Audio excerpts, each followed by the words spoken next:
So this is the Game Design Live Chat. I'm Carla Kopp. I'm a designer, developer, etc. And this is the wonderful Erica. She does so many things. She does a lot of co-designs, but a lot of solo designs too. And she does IP games. She does every kind of design, basically. And she's from Canada. Yeah. But if you want to give a better introduction, you can, Erica. Yeah, actually, I live in Toronto. That's where I'm from. And I am very thankful to say we have a really big, active, and very friendly design community, which is a big factor in me being anywhere I am now. We also have, I guess, a lot of people who are well known in the industry happen to live here too. And you're like, well, that's just a happy coincidence, right? Because let's be fair, it's really good to get introduced around. You still have to have the talent, but this is very much one of those industries where you have to meet people. So lack of cons this year are going to be a very interesting thing, especially for people who are trying to pitch their first designs. How do you find the publishers the same way, right? So that's a whole other conversation. Obviously, it's something we've been talking a lot about I'm on a weekly show called the Maple Syrup Show, and we are a show of designers talking about design. So we talk about what's happening in the industry, or we talk about specific genres or mechanics, whatever the topic is at the time, or we do like spotlights on designer. Carla's been on for, I think you came on as a publisher and a designer now, or just publisher. I thought I was on twice. I feel like you've probably been on for both. So we like to highlight people for like their expertise in different fields. And we're live every Wednesday for a chat on that. So may as well connect those two dots, why we keep talking about like what's going to happen for design. Because a lot of our show is talking to new designers or people trying to establish themselves or things like that. So and we run an online community as well, which is called the Maple Syrup Shop Talk. So if you want to actually be able to ask questions about design, publishing, whatever it is, the group on Facebook is pretty well populated with designers and publishers, and I guarantee someone knows the answer or knows someone who does. So that's a really handy resource for people. But anyway. I would really second that. They also make sure to make it super safe and it's super friendly. Like if you need somewhere to go online, like that is an amazing place to go. But yes, we established it, I guess, just over a year ago now, because we're like, people need to be able to just have basically an open resource of this stuff. And game design is very, very much a community. Like people literally like the same, several hundred people all really do know each other. So it's good to try to get them to collaborate as much as possible because they're the ones with all the information, right? Like who else knows this stuff better? Because I swear even people you think know what they're doing are still just figuring it out as they go. That is 100% true. So just because things change all the time, right? Like you're talking a lot of the hobby market, because they have to be very careful. And this is a big part of this discussion. Hobby and mass are not the same thing. So the companies involved are significantly different. The hobby market is comprised of a lot of people kind of like, exactly like Carla's a great example. It's like I made a game or I found great games that other people have made. I'm going to start a publishing company and I'm going to sell games. And you're like, that's great, right? A lot of hobby is made up of those people. Then you go over to mass and you're talking about like the Mattels, the Hasbros, they have inventor relations, they have crazy contracts, they have patents for things, right? They have lawyers. You're like, what is happening? Like this is a whole other world. And so when we talk about designing for those two worlds, that is a big factor too, is who are you talking to, right? And there's lots of stuff that goes into that. Well, the topic of the hour is different kinds of design, so let's just get into it. And like, can you describe if you were designing something for the mass market, how you would approach that differently than a hobby game? I would say the best way to put it, I'll give it like a teacher analogy, is mass is sort of like assuming there is no prior knowledge of game design. Mechanics, all those things. So like if I was going to go teach, let's say, math, right? And I'm going to teach like a grade 2.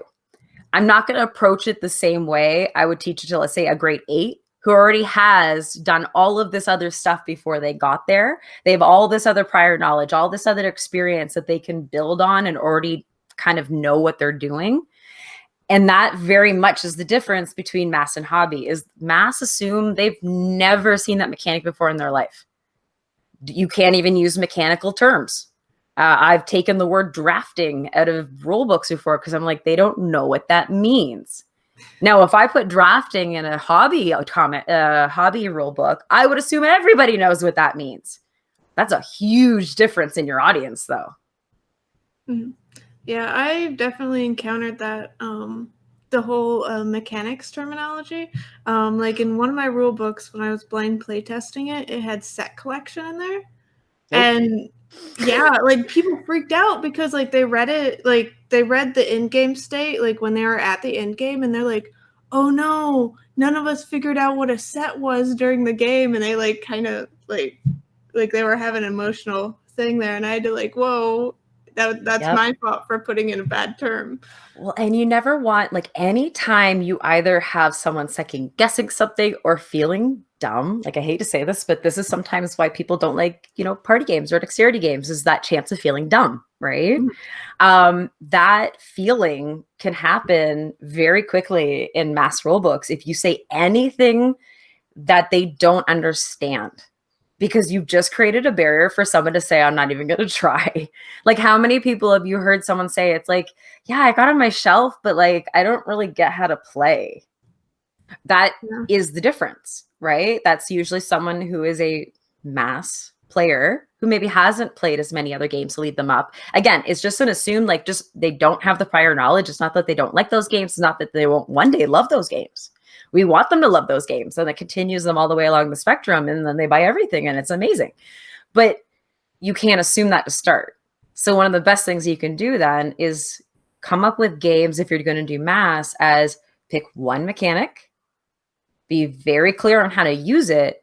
But as people keep playing those games, then the next time they can be the audience for that other game you're doing, where it's like, now they already understand those basics. Now you can start combining some of those mechanics, right? And that tends to be like our gateway games.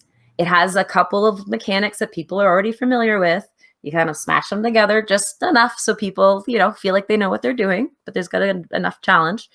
And then you've got those, the Ticket to Rides, the Azules, those things. If you think about it, there's a couple layers in there, but enough that people get it pretty quickly, right?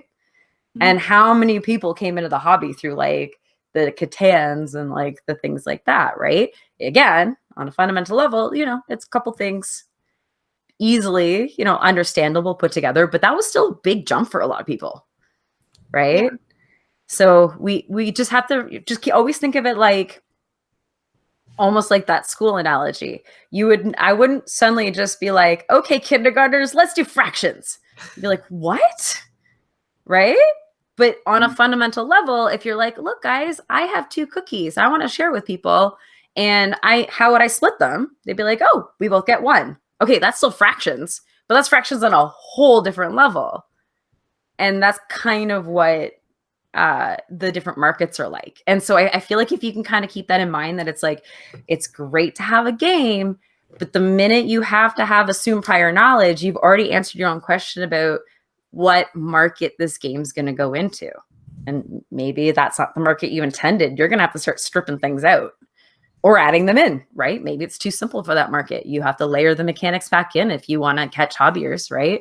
Mm-hmm. So you talk about having one mechanic for mass market games. Do you think there's any mechanics that are just like too complicated on their own to be a mass market game?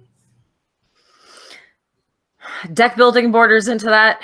I'll be honest, there's a lot of people that don't get deck building because of the way the cards tend to have to chain and the conscious level of the idea of discard. Like, I will be honest, there are people who don't understand the idea of picking up your discard pile before the pile ran out. Like, that already fundamentally is not what they're used to. You play through, the deck expires, you shuffle, you put it back in. Think of every card game you've almost ever played.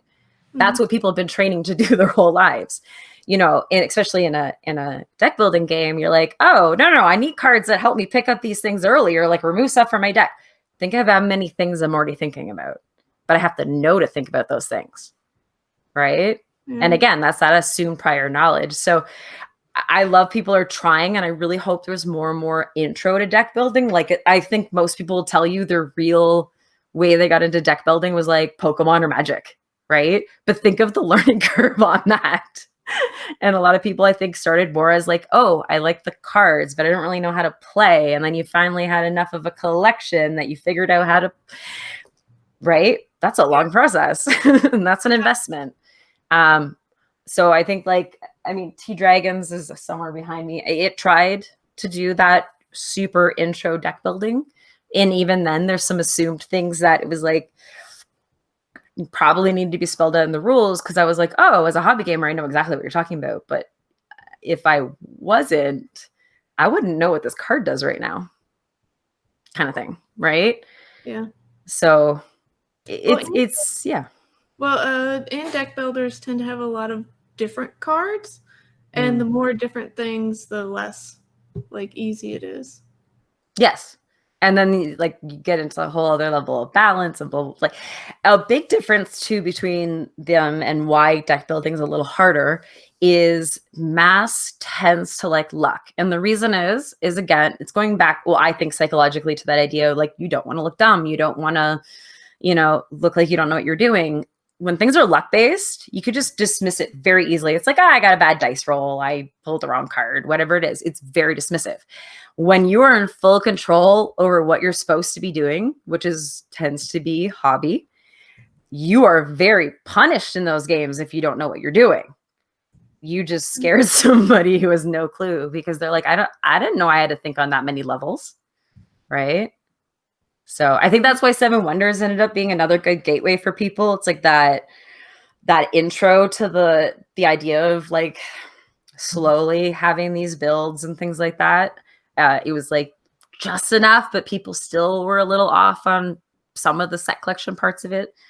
So that's a really good example because like in Seven Wonders, if you're taking a card, it will most likely help you in some way. Like it's really hard not to take a card and have it not help you. So if you start off with a bunch of, people who are novice players, you're all going to kind of play the same way. And as you learn the game better, you'll go up. It's just sometimes you can see that difference between, let's say, someone who's a hobby gamer and someone who isn't. When you're playing together, it's like you also have to be aware of that because then it's kind of like playing with, again, someone has no prior knowledge of what you're doing. It's kind of like an adult trouncing a kid in the game and being like, haha, you're like, I didn't even know the rules. Right. Mm-hmm. So, because again, it's like they didn't have those experiences. It's not fair to say you won because you won against someone who has none of the same experiences as you. Yay, you. Like, you know what I mean? But it's more like, I hate to say, if you're going to approach those type of games, it's like, be helpful and introductive and say, did you see this strategy you might have been able to do? Because then you're helping them in the game rather than making them hate the game. You've done a lot of successful code designs. Can you tell us some of the pros and cons of code designing versus solo designing? Yeah. I mean, I'll be honest, my preference is always code designing. I just think I come from an advertising background before I was in education. And if you look at any of the creative department, everybody is a design pair or a team for a reason. You'll find most creative environments are like that because working off of somebody else, especially if like you can click, which is a big factor we can get into in a minute.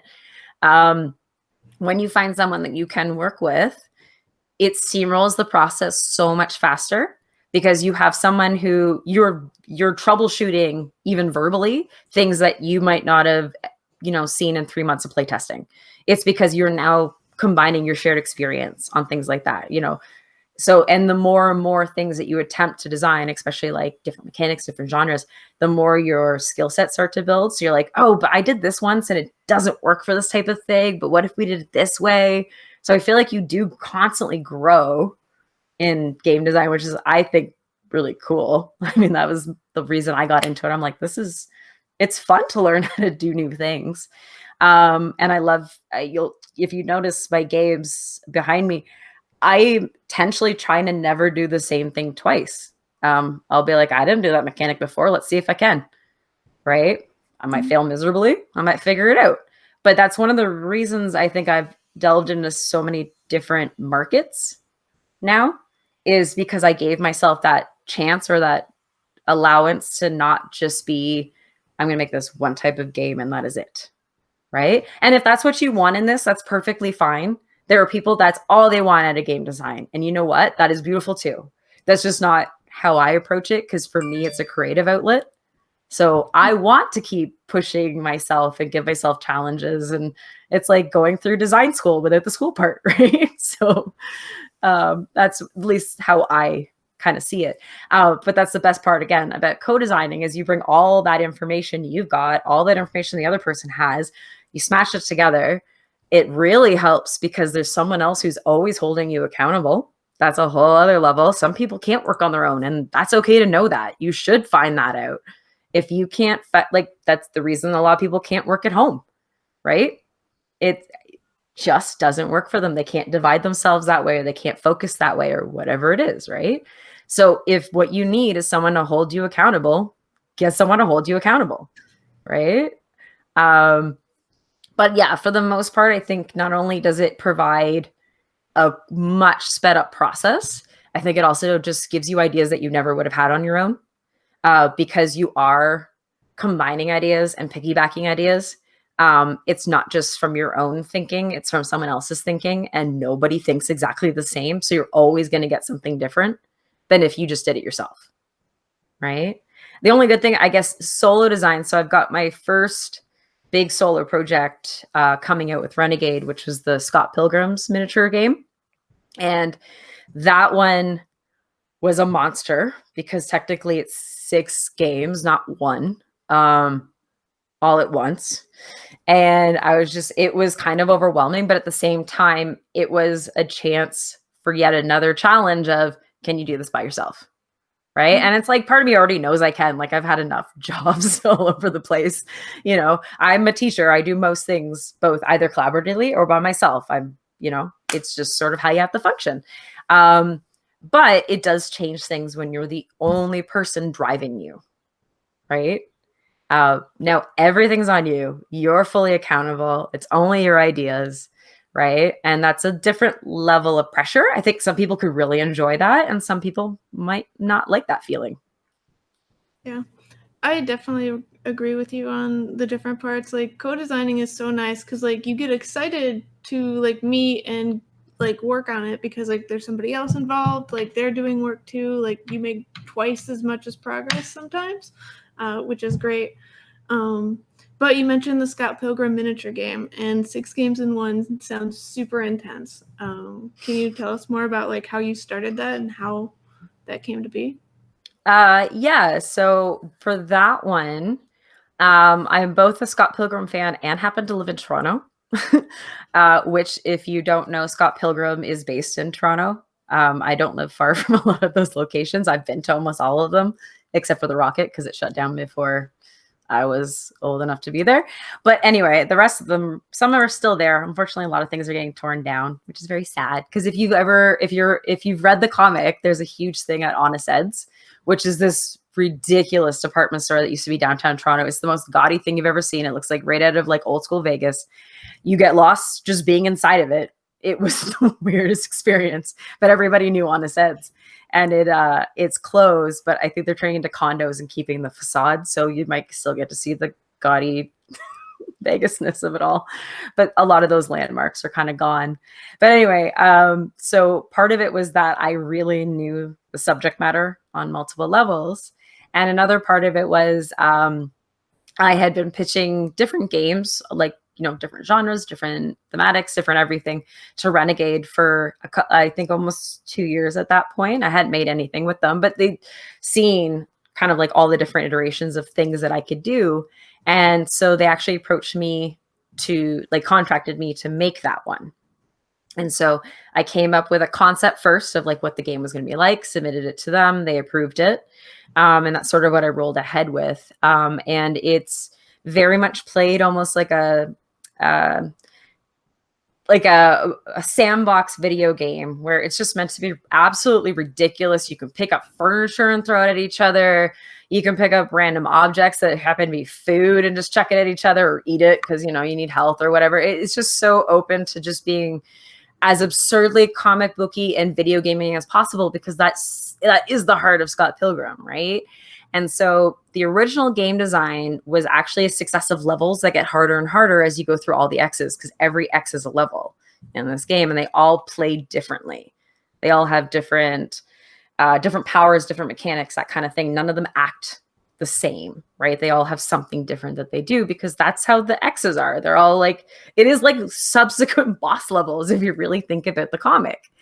And then we had to do a really fast redo on it because they decided in the Kickstarter that you could buy the levels separately because people were fans of specific X's. So they might not want the whole thing.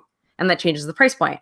So then it was like, oh crap, we have to rebalance all of this because it's designed to like keep leveling up. That doesn't work anymore because you might only bought level 1 and 6, right? It's like, okay, quickly, what is the new balance for this that would actually make sense so that we have, and we ended up, because of that, we already had the numbers on some other things, kind of coming up with like an easy, medium, hard setting for each of the levels, just because it really depends on your experience. So this goes back to, again, to the idea of the market is if you're a Scott Pilgrim fan, you might not be a gamer, right?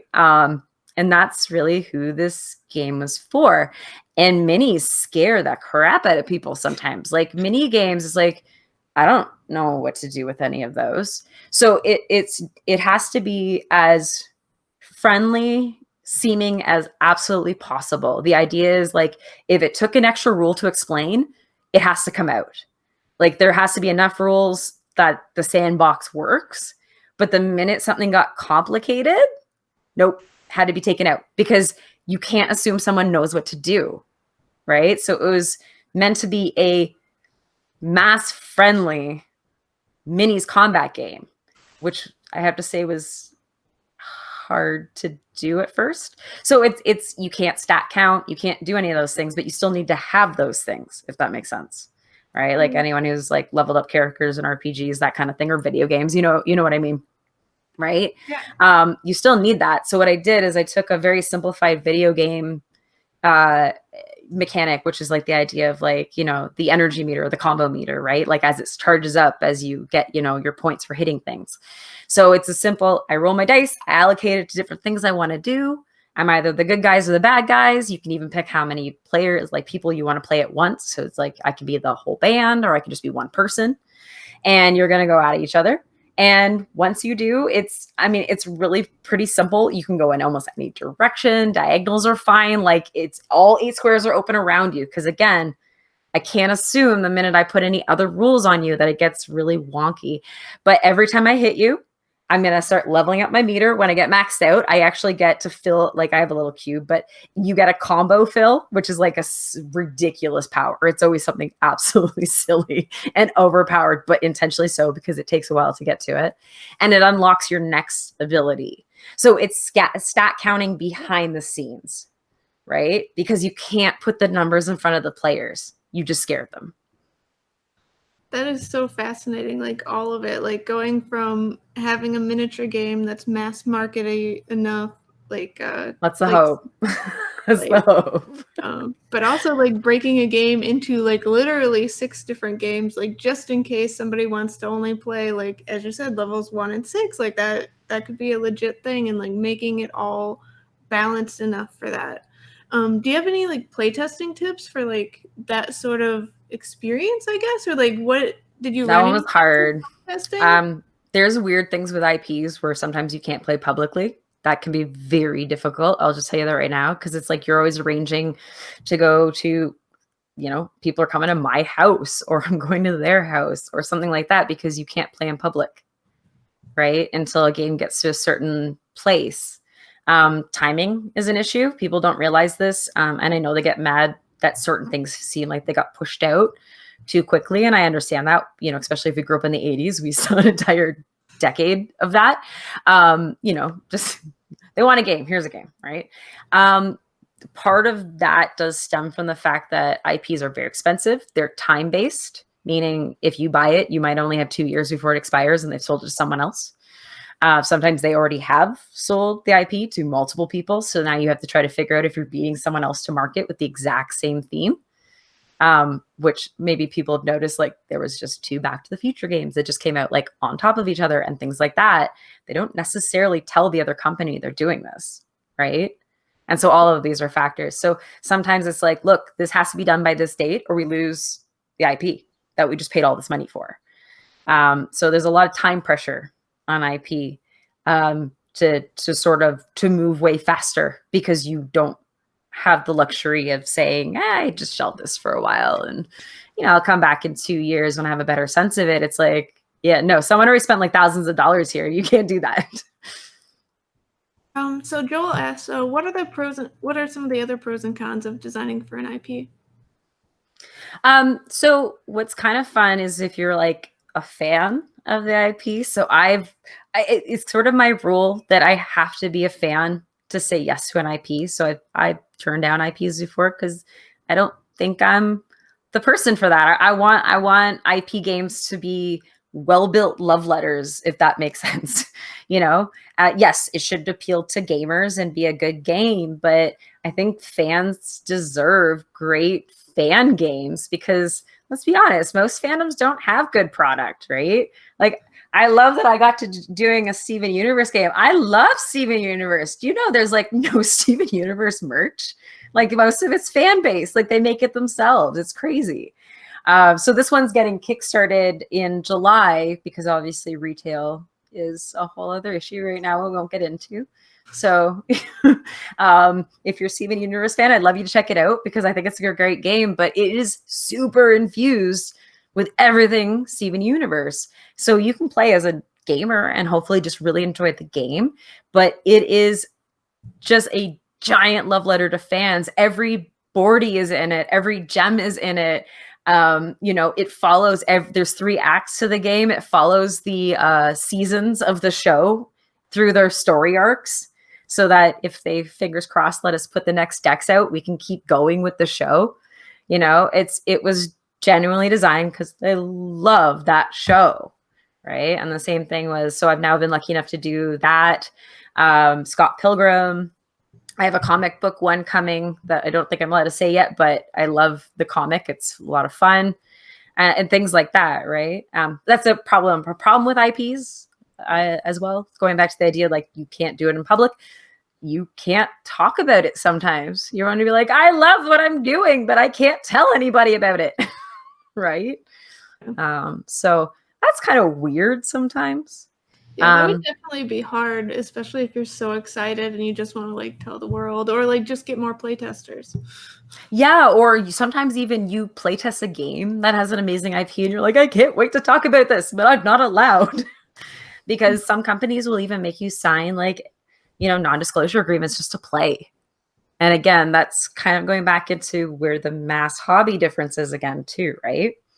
Like for example, Senfong Lim and Jay Cormier have a Scooby-Doo game coming out that I play tested a while back. I love Scooby-Doo. I couldn't tell anybody about it because I also didn't want to ruin the really cool mechanic under it. And that's another thing too, right? You don't want to spoil things because it really is first to market on stuff. And you might have a crazy cool idea and you didn't, parallel designs happen all the time, right? But if someone beats you, even if you've been working on it for years, they beat you, right? And they're the ones who's probably going to be recognized for it for the most part. Like luck is a huge factor in this. I'm sure Carla can tell you there's a lot of work, but there is a crap ton of luck. And so, you just got to hope sometimes that it's like yours is the one that's going to get noticed or yours is the one that's going to get talked about, hopefully for the right reasons and things like that. Because there's a huge luck factor of just the right time, the right people, just the right thing to come along, and you can't plan that. Mm-hmm. So like you talk about trying to get to market like as fast as possible. Do you have any tips on how to force yourself to play test and figure out issues? I mean, deadlines help. People hating you because you're going too slow helps. You know what? I have a huge sense of responsibility that I will beat myself up so hard if I disappoint anybody to the point of maybe a bit too much self detriment. But that's for me a big factor in these things is just like someone else is relying on you. You have to have it done. Like you have to have it done by a certain time. So I'm going to say get very good at trying to organize yourself as fast as you can because you have the backwards plan, which is not something people know how to do necessarily unless they've been in a job that has taught them how to do this, right? So backwards planning is basically saying teachers have to do this all the time for curriculums, right? I have this many months to actually complete this many tasks. Realistically, this is how much time each of those things are going to be. Now I need to actually schedule all of that time in between and try to my best to stick to it. How long did it take you to like figure out how long it actually takes you to do things? Oh my God, trial and error. Honestly, you could write something all you want, but we're all so different. We all learn different. We all approach things different. I think, unfortunately, like I feel like I still feel this way. I feel like I'm always learning in game design. I'm always learning. Like, I guess my comfort level has gotten a little bit better. I think my instincts have gotten better over time. I still have a crazy imposter syndrome. I always like to say it's feeling like I stuck into a party and I'm just waiting to get kicked out. Like, I will tell anybody I feel like that all the time. But you do sort of start to learn yourself better when you've been through a lot of pressure things. I mean, I say hopefully didn't crack. You survive them. I'm sure you understand, Carla, because of Kickstarter and the heart attacks you probably had through it. And if you survive it, great. You've learned some amazing but hard lessons.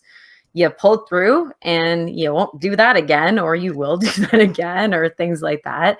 But there's a big learning curve is what it feels like in gaming. And I think that's sometimes one of those invisible barriers to people it is a steep learning curve and you have to do a lot on your own. You can read all you want and that does help. And you just talk to as many people as you can. Designers will absolutely be honest with you about what it's like to work with different publishers. Like, reach out to people, ask these questions. If you've got a contract or someone's offering to buy your game, honestly, reach out to the design community and say, is this good or am I getting screwed? Right? Or, I've seen some crazy contracts that people have put in front of designers before. Ones where they own your game for like life and things like that. I'm like, you can't sign that. Right? But you might not know better because we're all in our own little bubble in hobby. Again, we don't do this necessarily for the money. We do this for the hobby. And that's a very different approach, right? Yeah, well, especially like you say, like we do it for the hobby. Like, so, like if you're a designer and you've never had a game signed before, you might just be so happy that you just signed the contract and don't really read it. And that absolutely happens. You're like, oh my God, this is the best thing ever. And then you're like, but it's not. Like, that I think the industry is really good that people who do stuff like that get found out pretty quick, but there's a lot of peripheral to the industry people don't know about. And, everyone's looking to increase their catalog. And if they can do it and pay you next to nothing, they might try. Right. But again, the one thing at least about hobby is I will say, because everybody knows each other, it can't last very long.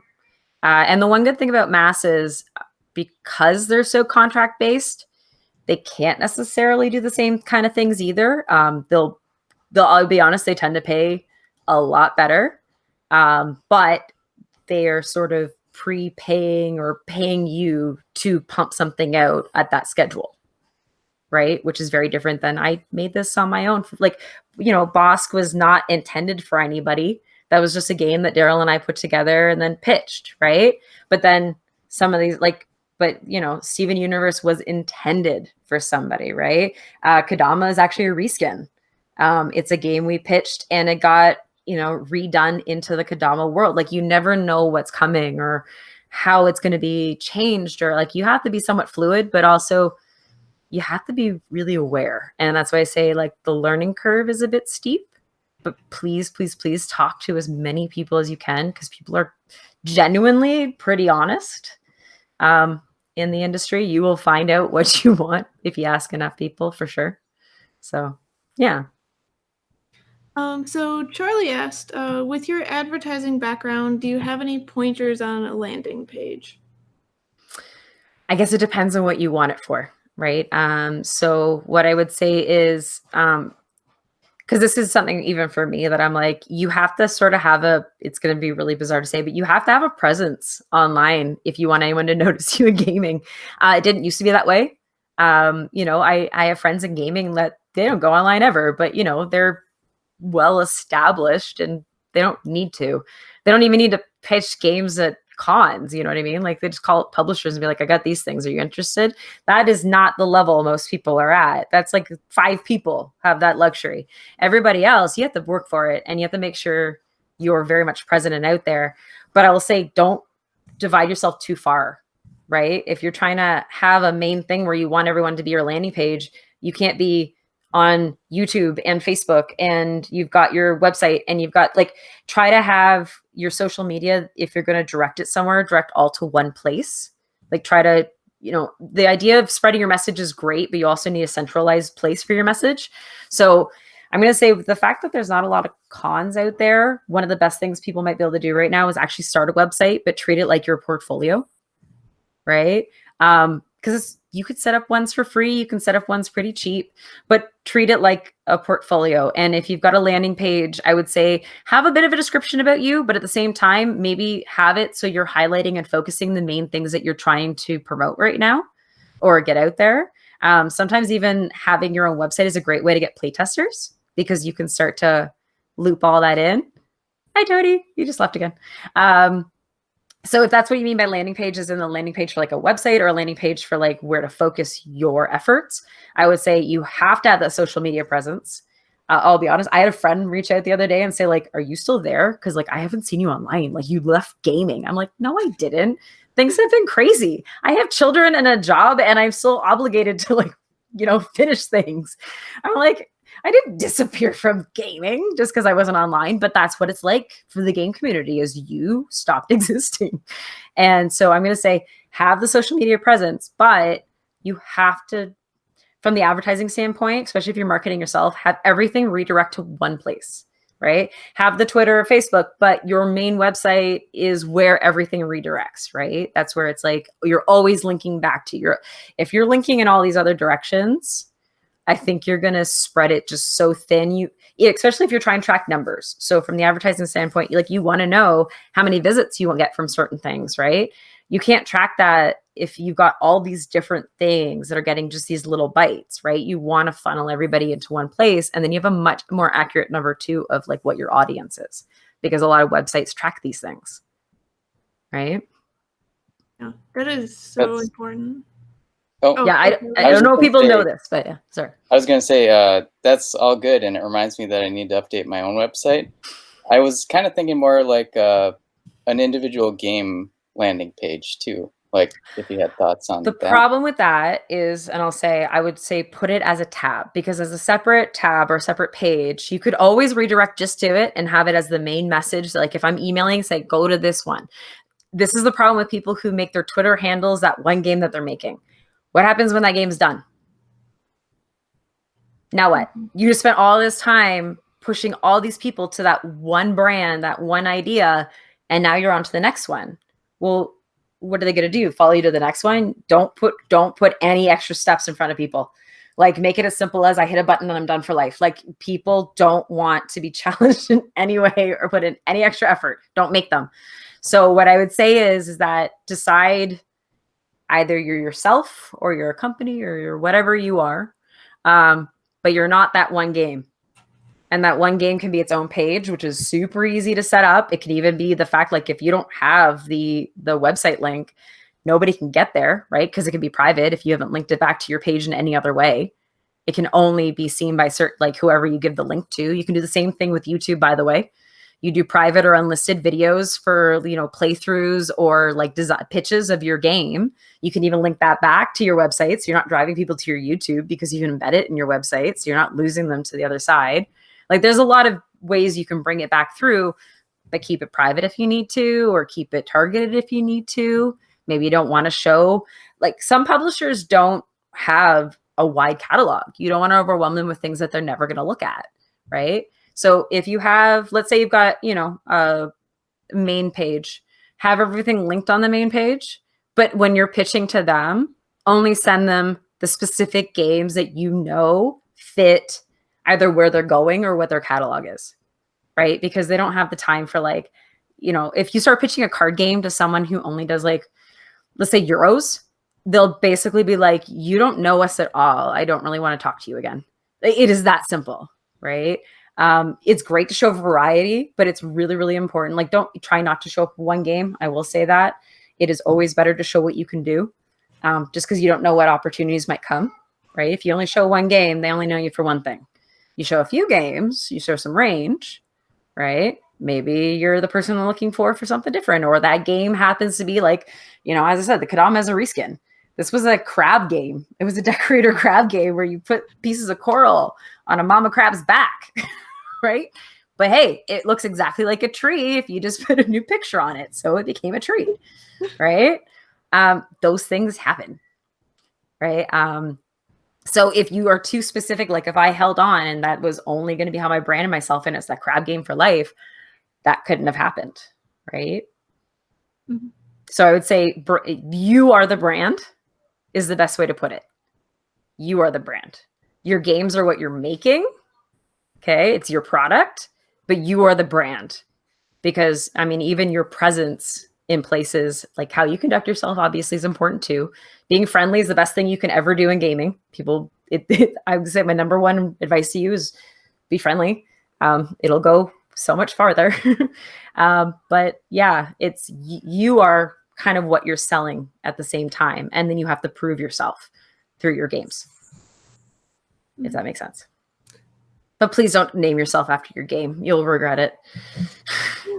Yeah, I definitely agree with all the things you said. I sometimes do mailing lists for specific games, but then I always take all those emails and roll it up into the main one after that Kickstarter is over. So yeah, and targeting's perfectly okay. It's just you need to collect the people to target them. You know what I mean? You can't already be so specialized that there's 3 people who will get what your game is about, you know what I mean? Or what you're trying to do. So you sort of have to be a bit more generalized. Does anyone else have any questions right now?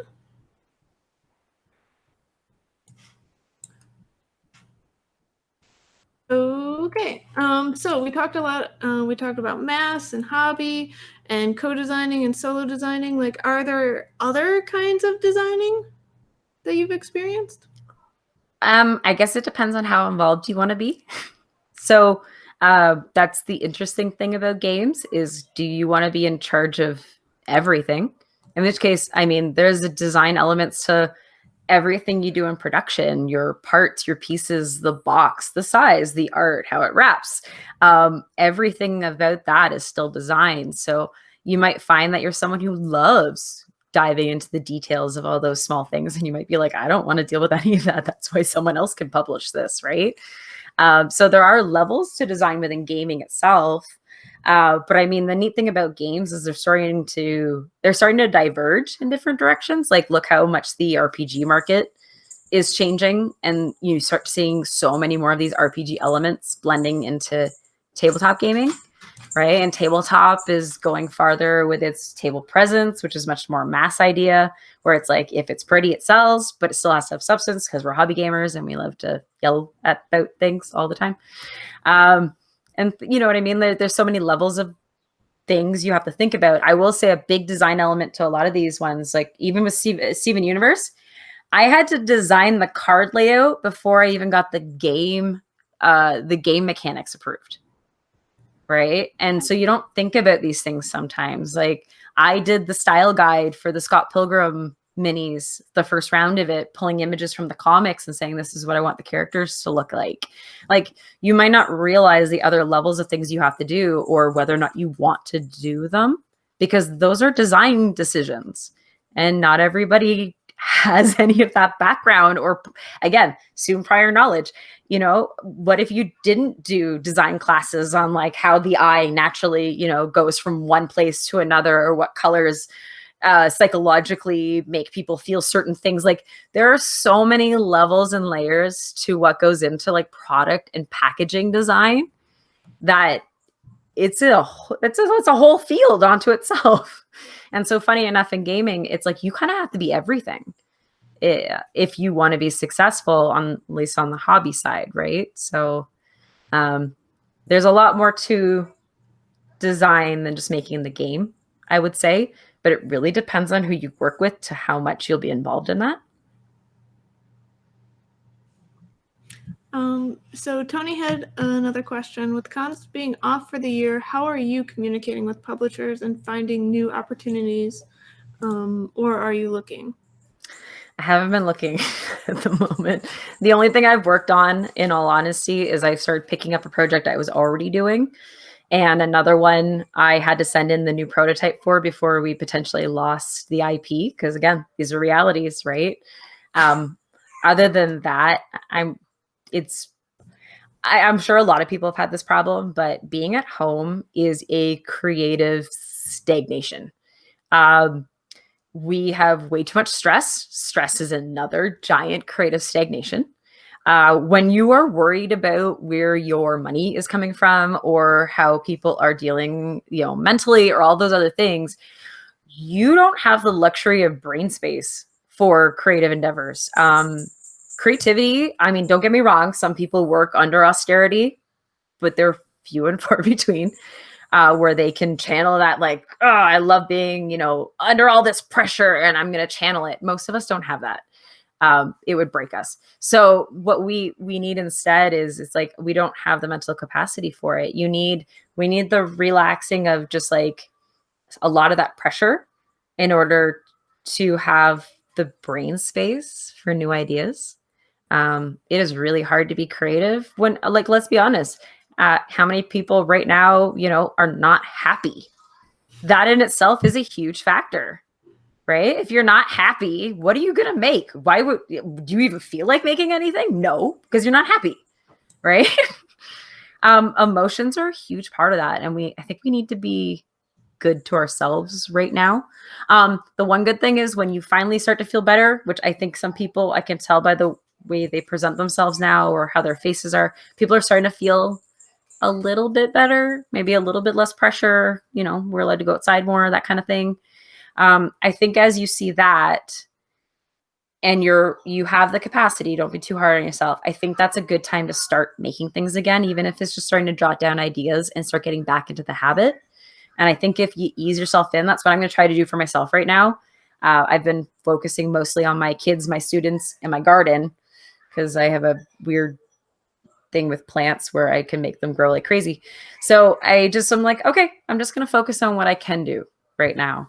And it's making me feel so much more like myself, that I feel like I can finally get to the point where I can start getting into the design routine again.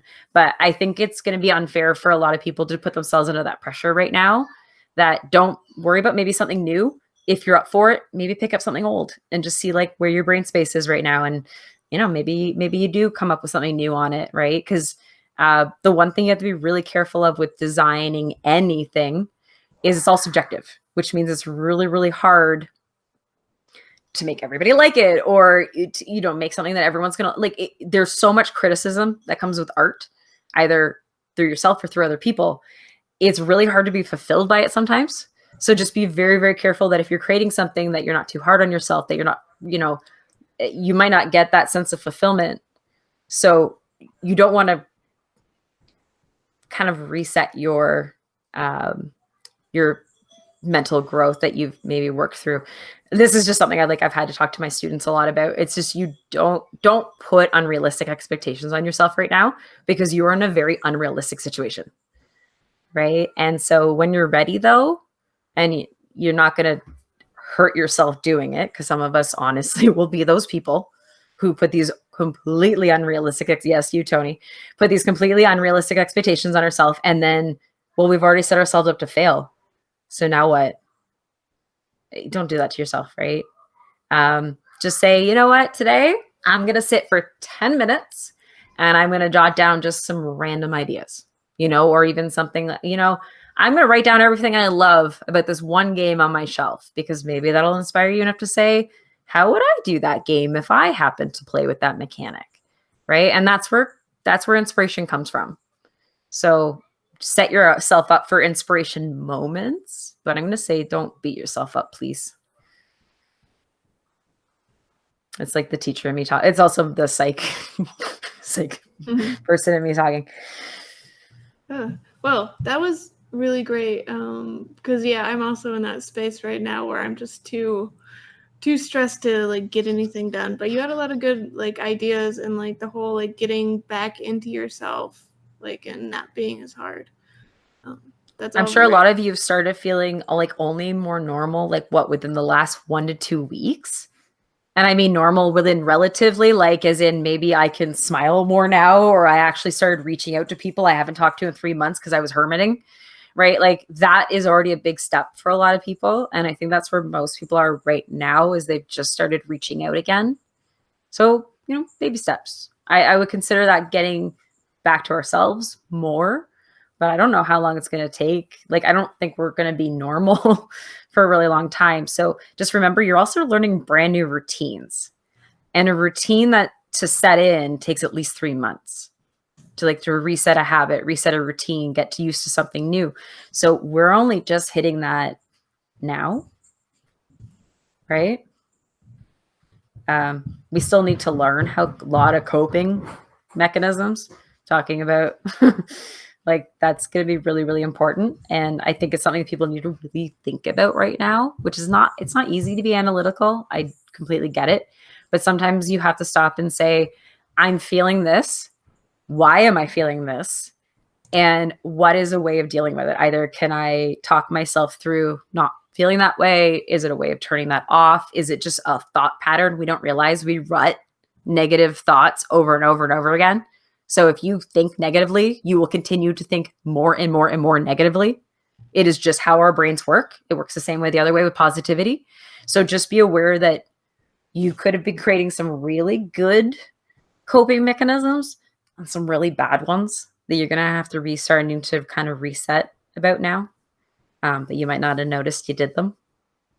Like, I will fully admit, my kid was self-soothing watching YouTube gamers play video games.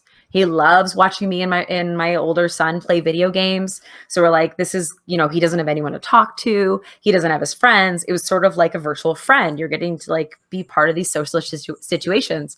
But it ended up becoming, over time, it was good for self-soothing, but it became a negative thing because he would be so irritable when you took it away. Right. And it's like, well, so it helped us get through what we got through, but now we have a whole new problem. And we've done this to ourselves for the last 3 months. Right. But I'm not going to be hard on myself because it's what he needed at the time. Now I just have to reset it. Right. And, And we all need to do this for ourselves, because it's like so hard to identify when we've like started doing something that is like not helpful for your brain. It is, but the more you think about it, the more aware you become. I will say that. I know it's like, again, it's easy for me to say because this is something like, not only did I train in it, but something I think about, a lot. It's something that you have to practice. Mm-hmm. Right. Yeah, like I realized that I'm like super sensitive to noise, and like I love having noise on in the background. It's like great, yeah, I can watch a TV show and work and stuff, but like it was like super putting my like just head on edge, and like it was not good. So like even though like I don't want to have like complete silence, like that's the way that I like heal myself. Function better. Yeah. My ADD wants things most of the time happening behind me. Like I need music or TV or something running, but I zone out from it. It's my way of focusing, funny enough. But sometimes that doesn't work. Sometimes it's too distracting, or, you learn yourself. Try to, check. It's funny. People love to be like, I'm super logical, but your logic stops functioning when your emotions are out of whack. So you need to understand the emotional side too, and work with it so that your logical side is actually functioning logically. Yeah. Well, and your brain is not logic. Like, it's a combination of so many different things. Yeah. So anyone else have any questions? Erica, did you have anything else you wanted to talk about, or anything exciting happening in your life? Other than, I mean, Steven Universe, we did a live play of it on Thursday. If you go to the my brain just, this is my problem, my ADD. If you watch me long enough, you see me do these brain farts every once in a while where my brain just like, boop, gone. If you go to the Cryptozoic website or their Facebook page, you can actually watch us play the whole game on tabletop. Obviously, it's a little slower because, you know, the fun of tabletop. A tabletop simulator, sorry, that is. But it was great to actually just sit down and play with people. And it was also really fun to see the game in action like that. And so the Kickstarter is coming in, I think it's the second week of July. They already they have a preview video out, which I think has like this hilarious, like almost like 80s cartoon announcer voice. And so I'm just hoping people will check it out. Scott Pilgrim's on its way. It got a little delayed. In all honesty, the manufacturing tilted the entire thing, and all the characters weren't going like this. They were going like this. So there's a little bit of delay because they're turned sideways. Okay. But that's on its way. So anyone who had the Kickstarter, it's coming. And then my fingers crossed it hits retail when retail gets better as well. After that, I mean, I have 2 games under contract that are coming for IP stuff, but I don't really know what's fully happening with that. And I've got 1 game that's a bit more mass focused that's under contract. So hopefully that one might actually see the light of day in the next year. Oh, okay. Yeah. Oh, I see the Abandon All Artichokes. I'm jealous. I don't have that yet. Yeah, it's great. I got mine in, I don't know, it's somewhere. But yeah, Tony. So one thing you did bring up, we talked about imposter syndrome like earlier in the week on one of the live streams, but like, do you have any other tips for like trying to beat imposter syndrome? No, that's why I say, honestly, this industry has to be more about the hobby and the friendships.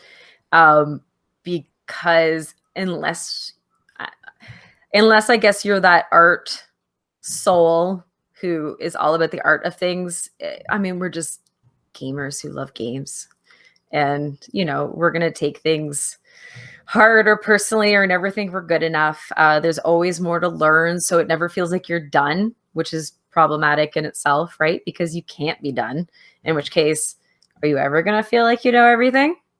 And so I can't say I know how to turn that off, because I feel like that's always going to be a problem.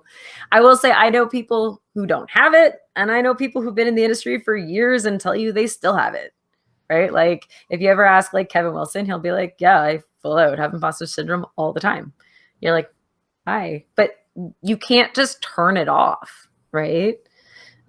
Maybe it's a self-confidence thing. I don't know. Maybe there's something wrong with you if you don't have imposter syndrome.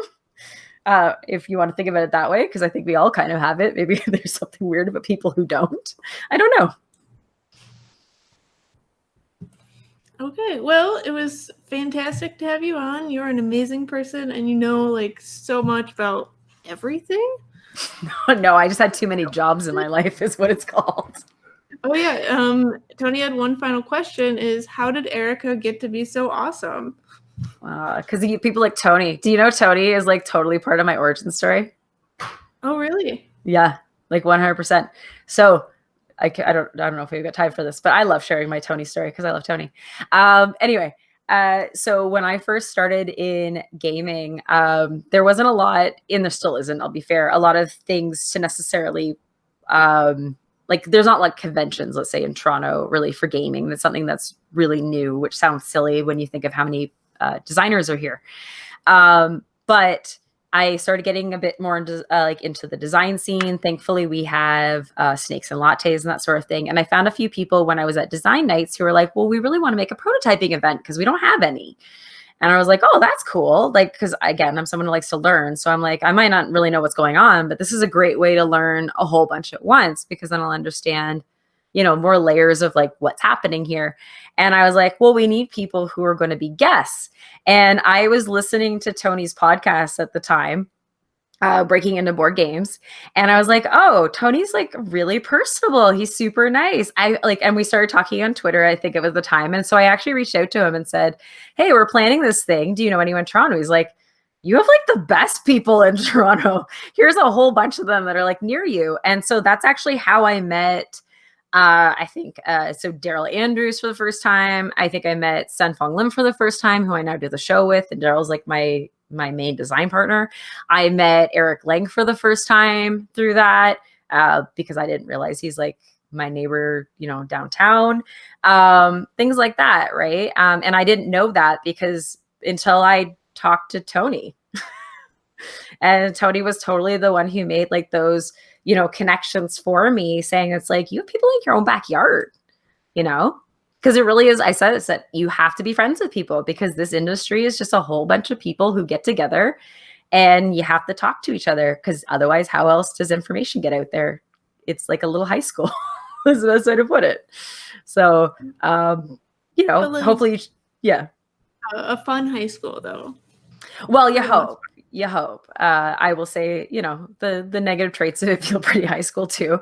But hopefully people take it more of the, the good side of things, which is, talk to people, be friends with people. There's lots of different social groups. It doesn't mean you can't be with multiple of them at the same time. Being with one doesn't mean you don't like the other. Just be good to each other. But the only really good way to get information is people in this industry. You need people. You can't do it alone, like at all. I'm really sorry to say that. I know for people who are introverts, they hate hearing that. You're going to have to push yourself. Advertising sort of, I'll be honest, beat it out of me. I'm kind of on 50-50. My ADD makes me a bit of both. I can be very introverted and very extroverted, and I can turn it off very quickly. I can be like, I've maxed out. I'm overstimulated. I can't be extroverted anymore. But if you're only extroverted, you're going to have even more problems, because it really is, you have to get out there. You have to be seen. You have to talk to people. You can't get around it. Mm-hmm. Yeah. Like I used to be super introverted, and now like I can at least turn it on and off occasionally. Mm-hmm. So, and you have to, right? Again, I'm a teacher, so it's like getting up in front of an audience every day. If you want to keep 9-year-olds entertained all day, you have to, be a certain person. But, a part of actually what helped me a lot in gaming get my confidence was being part of the Maple Syrup Show. Because not only did I get to meet a lot of people, it made me really comfortable just talking, because we have to fill an hour. So if someone isn't saying something, you just got to keep going, right? Because you can't just be silent. So it sort of breaks habits of, not wanting to, you sort of, again, is that gain new habits, gain new things. You don't tend to worry as much about things you've done a whole bunch of times, right? Because the shock is gone. And so I might still always be nervous or get butterflies or whatever it is, but I could, if you want me to, I'm sure I could just run up in front of a whole group of people and do something and be like, yeah, I'm going to puke later, but let's get it done, right? Because you just have to push yourself. So, yeah. No, that was definitely amazing. So thank you again for being on. And thank you all for watching and participating. And if you ever have any questions, you can let me know personally, or you're welcome to join Maple Syrup Shop Talk. As I said, there's a ton of professionals in there, and they'll give you any advice you ask. Really, we also post a ton of tips, tricks, or tools that will also help you. So if we find like a free resource or something, it'll be up, and you could be like, "Oh, I didn't know that was available to me." You're like, "Oh, here you go." Mm-hmm. And I posted the link in the chat if any of you want it. So, yeah, okay. You can find me on Twitter or Facebook. I'm like the only Hayes-Bouyouris, I think, in the world. So if you put my name in, I think you're pretty much like 100% getting me, or at least 99.9999%. So I won't be hard to find. And there's the Twitter. So, okay. Yes. Have a great weekend, everyone.